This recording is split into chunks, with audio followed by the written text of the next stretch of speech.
So the company is about 23, 24 years old. We started out, we're juggling, it's a juggling company. Juggling is our raison d'etre. And our initial consideration was to look at juggling as a form of dance. So look at it choreographically. And our early work was quite experimental, combined with dance. And it's ironic that the piece that we're bringing this year to the British Council Showcase revisits that, perhaps from a different perspective.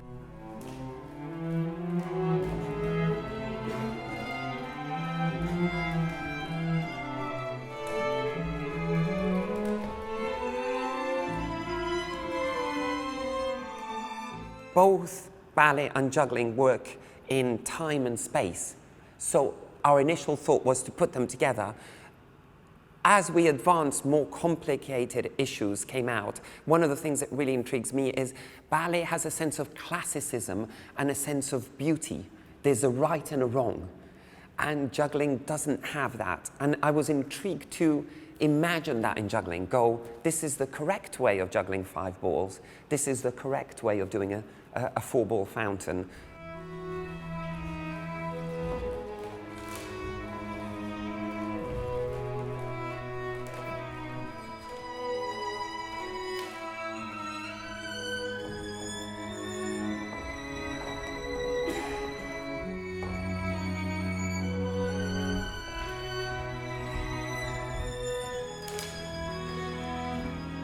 I think when we started, juggling was quite outside of circus and maybe street or variety. Juggling was quite an underrated means of artistic communication.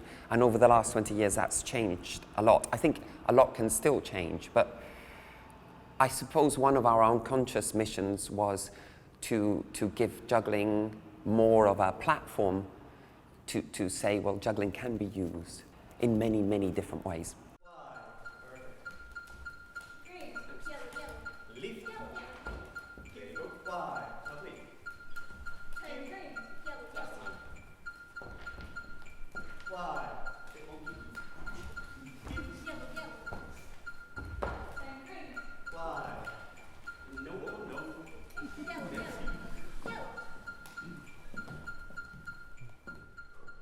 As a kid, I loved mathematics, so I love systems and structures, and modern juggling has lots of ways of generating many patterns, a proliferation of patterns, and so we're constantly discovering new ways of arranging things in the air, throwing more than one thing, stacks over here, and we are fortunate to have always 7 or 8 very good jugglers around. So there's a choreographic potential in juggling that is completely unexplored and that we're just opening the door on.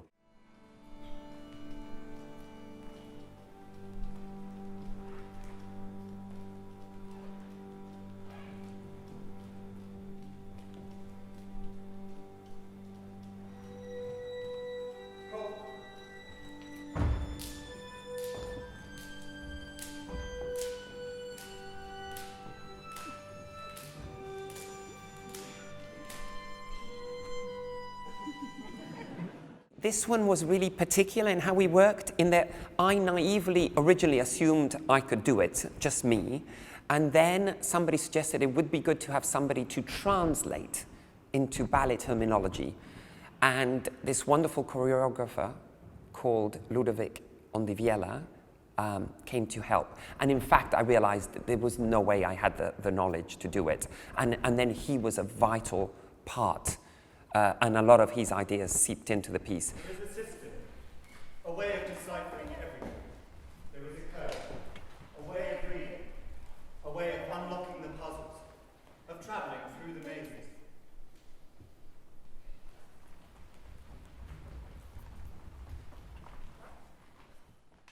For me, what's most interesting in what's come out of this is, so you have these 2 things which are operating in time and space.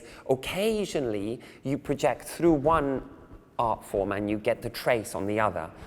And then that's when the piece for me is the most interesting. There's one section which is based, we were talking about side swaps earlier, on a 20-beat side swap, which the dancers take on the orbits of the balls and the structure. So there's like a trace of the juggling on the dancer's movement. And for me, that's when it becomes most interesting, as opposed to emulating. We try and do the same as them. It's kind of where things leave a shadow or a watermark